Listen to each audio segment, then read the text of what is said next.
আসসালামু আলাইকুম।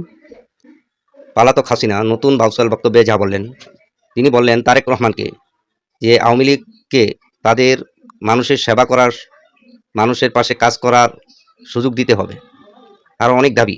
চলুন তার দাবিগুলি শুনে আসি, তারপর বিস্তারিত আলোচনা করবো ইনশাআল্লাহ। আমরা গণতন্ত্রে বিশ্বাস করি, আবার গণতন্ত্র ফিরিয়ে আনতে হবে।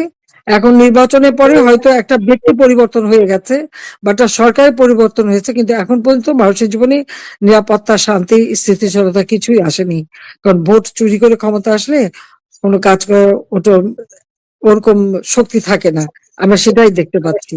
কিন্তু জনগণ আজকে রোজার সময় দ্রব্যমূল্যের ঊর্ধ্বগতিতে নাভিশ্বাস উঠছে।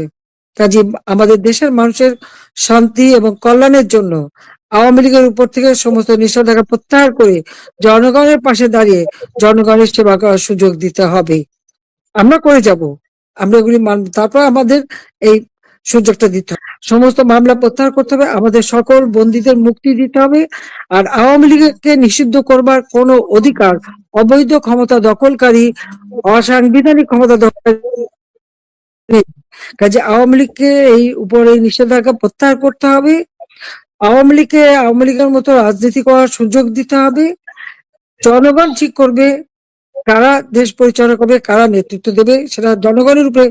সেই জনগণের সেই ক্ষমতাটা জনগণের হাতে ফিরিয়ে দিতে হবে, তার হুকুমে না, জনগণের ইচ্ছায়। জি মাননীয় নেত্রী, আমি সুশান্ত বলছিলাম। ওই আপনি আপনার বক্তব্যটুকু বলুন, তারপরে আমরা বাকি প্রোগ্রাম কন্টিনিউ করবো আর কি। ঠিক আছে। জি মাননীয় নেত্রী। হ্যাঁ, বিসমিল্লাহির রহমানির রহিম। আমি আজকে এই অনুষ্ঠানে উপস্থিত সকলকে আমার শুভেচ্ছা জানাচ্ছি। বাংলাদেশের যে কোনো দুর্যোগের সময় বা যে কোনো ক্রাইসিসে আমাদের প্রবাসীরা সবসময় বিশেষ অবদান রেখে থাকে। তো আজকে যখন আমরা দেশের ভিতরে কোনো কথা বলার সুযোগ পাচ্ছি না, কাজ করার সুযোগ পাচ্ছি না, তাছাড়া আওয়ামী লীগকে বিনা কারণে নিষিদ্ধ করে রেখেছে, এমনকি একটা নির্বাচন হয়ে গেল, সেই নির্বাচনে আওয়ামী লীগকে অংশগ্রহণ করতে দিল না। আওয়ামী লীগের বিরুদ্ধে অনেক বদনাম, অনেক কিছু ছড়াচ্ছে, আর আমাকে তো মানে খুনি, ফ্যাসিস্ট অনেক কিছু বানাচ্ছে। আমাকে একথা বলেছে যে আমি নাকি 1400 লোককে হত্যা করেছি, কিন্তু আজ পর্যন্ত তার কোনো প্রমাণ দেখাতে পারে নাই। আমি কোনো হত্যাকাণ্ড করি নাই।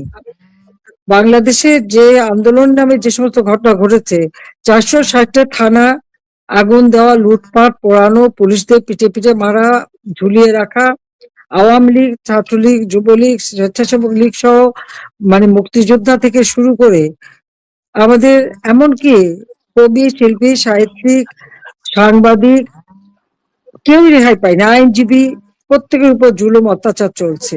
নির্বিচারে অত্যাচার চালিয়ে যাওয়া হচ্ছে। প্রকাশ্য দিবালোকে পৃথিবীতে মানুষ হত্যা করা, নারী শিশু ধর্ষণ, নির্যাতন, মানে ডক্টর মোহাম্মদ ইউনূস মেটিকুলাস ডিজাইনের মাধ্যমে মাস্টারমাইন্ড দ্বারা আন্দোলনের নামে মানুষকে বিভ্রান্ত করে এমন একটা পরিবেশ সৃষ্টি করে দিয়েছিল, এবং এরপরে ক্ষমতায় এসে চালিয়েছে। আর রেজাল্টটা কি? মানুষের লাশ পড়ে আছে যেখানে সেখানে, নারী ধর্ষণ, নির্যাতন, সংখ্যালঘুদের উপর চরম নির্যাতন, পাশাপাশি দুর্নীতি। স্বজনপ্রীতি কাকে বলে সেটা এবার তারা দেখালো। দুর্নীতি করে দুর্নীতিটাকে ধ্বংস করে দিয়েছে। কোনো মানুষের জীবনে নিরাপত্তা নাই, সামাজিক নিরাপত্তা নাই, একটা দুর্বিষহ অবস্থা। ওই অবস্থার মধ্যে আবার নির্বাচন দিল, সেই নির্বাচনে আওয়ামী লীগকে কোনো অংশগ্রহণ করতে দেবে না। কেন দেবে না? আওয়ামী লীগের অপরাধটা কি? জনগণের ভোটে নির্বাচিত সরকার। আওয়ামী লীগ সবসময় নির্বাচনের মাধ্যমে ক্ষমতা এসেছে। আওয়ামী লীগ 1949 সালে প্রতিষ্ঠা লগ্ন থেকে 13টার এই নিয়ে এই একটা ইলেকশন আমরা করতে পারলাম না। 13টা ইলেকশনের মধ্যে 9টা ইলেকশনে জয়ী হয়ে সরকার গঠন করেছে। কখনো পিছনের দরজা দিয়ে সরকারে আসে নাই, সবসময় জনগণের ম্যান্ডেট দিয়ে এসেছে। আমরা জনগণের ক্ষমতায় বিশ্বাস করি। আর আওয়ামী লীগ ক্ষমতায় এসেই বাংলাদেশকে উন্নত করেছে, আর্থসামাজিক ভাবে উন্নতি করে বাংলাদেশকে আমরা উন্নয়নশীল দেশের মর্যাদায় নিয়ে এসেছি। এবার চিন্তা করেন, এই 2026 সালে আমাদের লক্ষ্য ছিল আমরা উন্নয়নশীল দেশ হিসেবে আমরা এটাকে সেলিব্রেট করব, আমরা উৎসব করব। আমরা কি তা করতে পারলাম? পারলাম না। মাঝখানে বাংলাদেশের মানুষের সব আশা আকাঙ্ক্ষা জলাঞ্জলি দেওয়া হলো। আজকে উন্নয়নশীল দেশের মর্যাদা থেকে আমরা পিছিয়ে গেলাম। কেন পিছাবো? কারণ এই ইউনূস সাহেব ক্ষমতা আসার পর থেকে দেশের অর্থনীতি ধ্বংস করেছে, মানুষের জীবনের নিরাপত্তা কেড়ে নিয়েছে, দুর্নীতি, চাঁদাবাজি এটাই হয়ে গেছে নিত্যনৈমিত্তিক ব্যাপার। কারাগার থেকে যত জঙ্গি, সন্ত্রাসী, খুনি তাদেরকে সব ছেড়ে দিয়েছে। আওয়ামী লীগের হাজার হাজার নেতা কর্মীকে কারাগারে মানবেতর জীবনযাপন করা হচ্ছে। তাদের কোনো জেল কোড মানা হয় না, রোগের চিকিৎসা দেয় না, ভালোভাবে খাবার দেয় না, নিরাপদ পানি দেয় না, তাদের ঘুমানোর জায়গা নেই। এক একটা কারাগার ভর্তি। মানে কারাগারের ভিতরে যে কি নির্যাতন, আমাদের বিশেষ করে নারী, মানে কয়েক হাজার আমাদের নারী নেতা কর্মী তাদেরকে গ্রেপ্তার করেছে, তাদের উপরে নির্যাতন। আমাদের যারা ছাত্রলীগ বা যুবলীগ অন্য যারা তাদেরকে সব সময় হচ্ছে যখন অসুস্থ হয়ে মুমূর্ষু অবস্থা অথবা মৃত ডান্ডা বেরি পরিয়ে রাখে, হ্যান্ডকাপ পরায়, তাদেরকে থানায় বা কোর্টে নিয়ে যায় ওই অবস্থায়।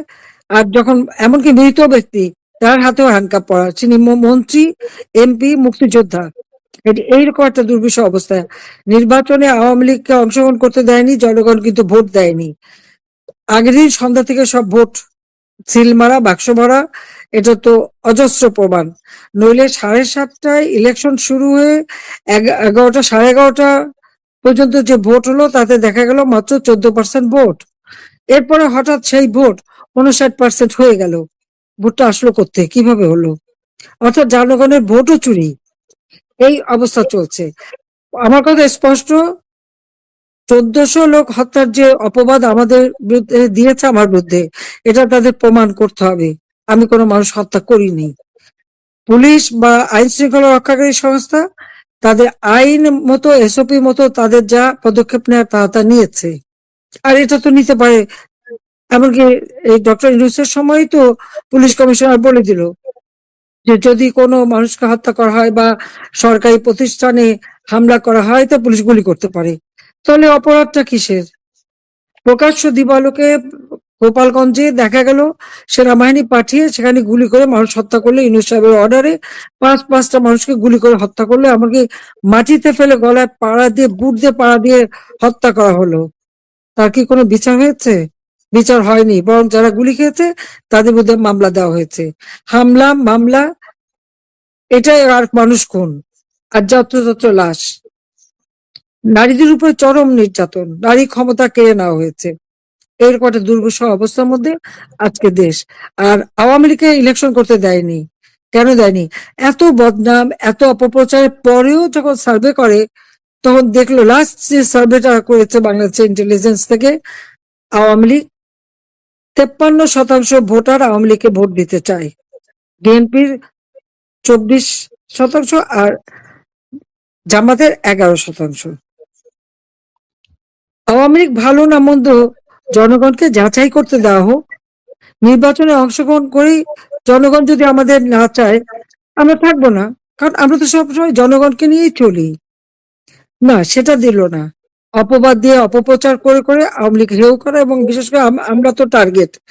আমার বাবা, মা, ভাই সবাইকে হত্যা করেছে, বেঁচে আছে 2 বোন। জনগণের ভোটে নির্বাচিত হয়ে সরকার গঠন করে দেশকে উন্নত করেছি। বাংলাদেশ সারা বিশ্বে একটা মর্যাদা পেয়েছিল। এটাই কি আমার অপরাধ? দারিদ্র দূর করেছি, মানুষের পেটে খাবারের ব্যবস্থা করেছি, অন্ন, বস্ত্র, বাসস্থান, চিকিৎসার ব্যবস্থা করেছি। মানুষের জীবনে স্বস্তি ছিল, শান্তি ছিল, নিরাপত্তা ছিল। আমার দোষ, আমি জঙ্গি দমন করেছি। আমি আমার মাটি ব্যবহার করে কোথাও ইনসার্জেন্সি অ্যাক্টিভিটিস করতে দেইনি। আমাদের পররাষ্ট্রনীতি সকলের সাথে বন্ধুত্ব, কারোর সাথে বৈরিতা না। বাংলাদেশের উন্নয়নটা ছিল আমাদের লক্ষ্য, এবং সেটা আমরা সফলভাবে করতে পেরেছি, এই দাবি আমি করতে পারি। তাহলে আমাদের অপরাধটা কি হলো? বেআইনি ভাবে কোনো মানুষ তো আমরা হত্যা করিনি, আমরা কোনো রিভেঞ্জ নেইনি।